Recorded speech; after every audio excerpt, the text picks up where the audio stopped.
안녕하세요. 책 읽어주는 작가, 된장가 낭독입니다. 오늘은 나는 집에서 일하고 4천만 원 번다 두 번째 낭독 시간입니다.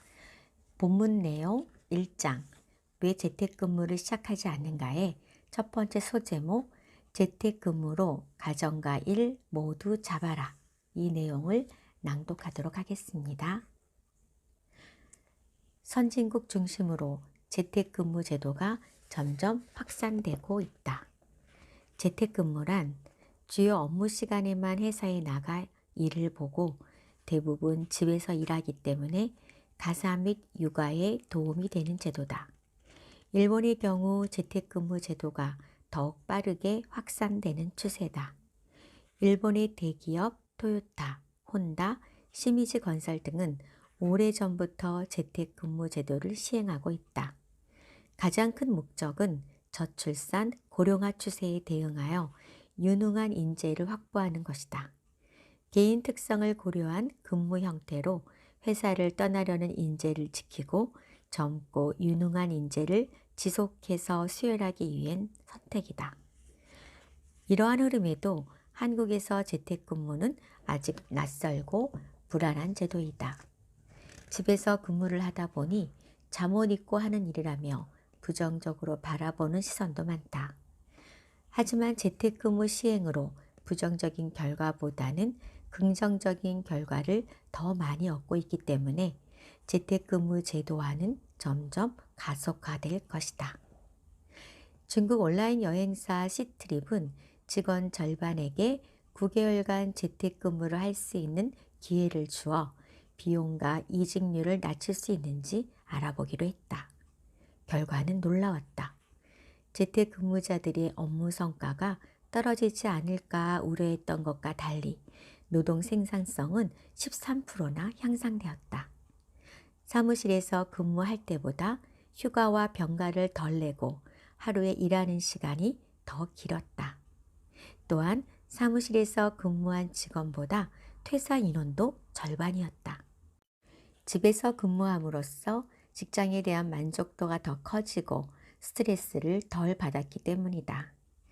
직원이 재택근무를 할 경우 사무실 공간 확보와 임대료 등 비용도 절감되므로 시스템만 잘 갖춰진다면 재택근무는 개인과 기업 모두가 만족할 수 있는 근무 형태다.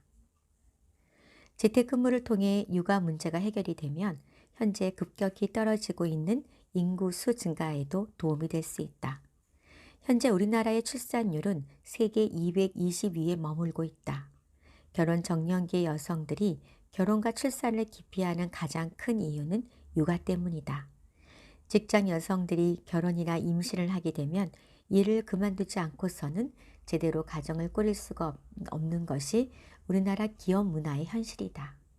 임신을 하면 축하를 받는 게 아니라 눈치를 받으니 결혼도 점점 늦어지고 결혼을 하더라도 아이를 낳지 않는 부부들이 늘어나고 있다. 재택근무는 이런 고학력 전문 여성들이 일을 놓지 않고도 아이를 낳고 기를 수 있도록 해주는 근무 형태다. 20, 30대의 젊고 유능한 직장 여성들이 결혼과 출산 때문에 경력이 단절되지 않도록 기업에서 유연근무제나 원격근무제, 재택근무제를 점점 늘려가고 있다. 그러나 그런 기회를 얻지 못하고 이미 경력이 단절된 여성들은 어떻게 일할 수 있을까? 컴퓨터를 활용한 교육, 금융, IT 등의 분야에서 경력 단절 여성을 대상으로 시행 중인 재택근무가 존재한다. 이런 재택근무 형태는 이미 경력 단절 가정주부를 대상으로 진행되고 있다. 미국 CNBC는 재택 일자리를 전문적으로 연결해주는 미국의 웹사이트 플렉스 잡스를 참고하여 지난 한 해 쏟아진 일자리 10만 개 가운데 유동적으로 근무 시간 조정이 가능하거나 원격으로 근무가 가능하거나 프리랜서직 고용이 20% 이상 늘어난 특정 산업 5개를 공개했다. 첫째, 부동산 중개업이다. 앞으로 이 업계는 현재 중개업자들이 행하고 있는 기존의 방식으로는 불가능하게 될지 모른다. 그러나 중개업자들은 여전히 계속 필요하기에 미국 최대 부동산 정보 사이트인 진로 같은 회사들의 경우 최근 재택직을 확대하고 있다. 둘째, 인력 관리나 채용, 구직 산업이다. 인력 관리나 리크루팅 업계라고 해서 반드시 대면 업무만 요구하는 것은 아니다.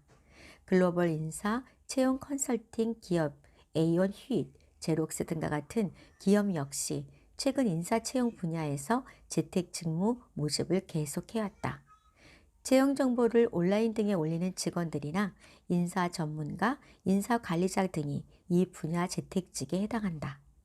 셋째, 회계, 금융 산업이다.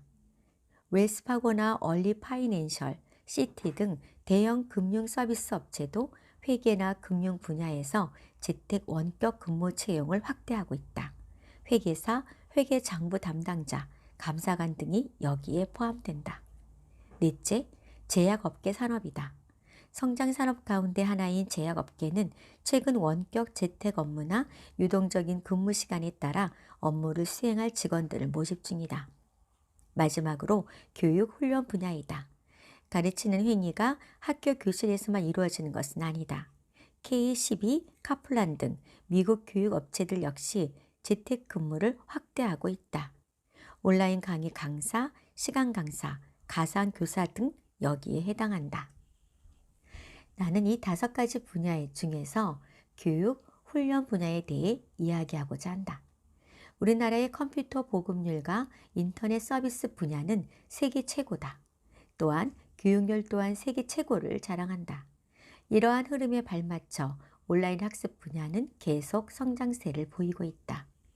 자녀가 유아 초등학생이라면 일하면서 교육에 대한 정보를 계속 받을 수 있기 때문에 자녀 교육에도 도움이 되는 일석이조의 효과를 볼 수 있다. 유망 직업으로 떠오르고 있는 사이처는 온라인 학습을 도와주는 학습 매니저이다. 학습 분야 전반에 걸쳐 온라인상에서 선생님 역할을 하고 있다.